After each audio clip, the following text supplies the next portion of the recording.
ನಾನು doctor G Parameshwar ಅವರನ್ನು ಉಪಮುಖ್ಯಮಂತ್ರಿಗಳಾಗಿ ಅಧಿಕಾರದ ಹಾಗೂ ಗೌಪ್ಯತಾ ಪ್ರಮಾಣ ವಚನವನ್ನು ಸ್ವೀಕರಿಸಲು ಆಹ್ವಾನಿಸುತ್ತೇನೆ.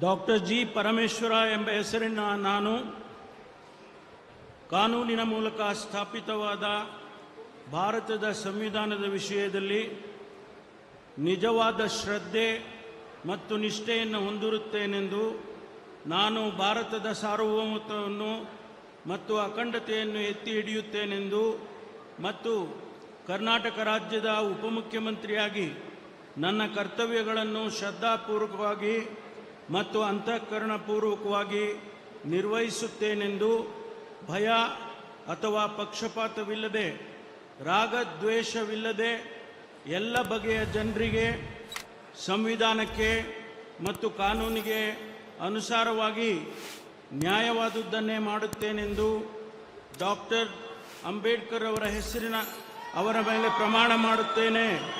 ಶ್ರದ್ಧಾಪೂರ್ವಕವಾಗಿ ಪ್ರತಿಜ್ಞೆ ಮಾಡುತ್ತೇನೆ.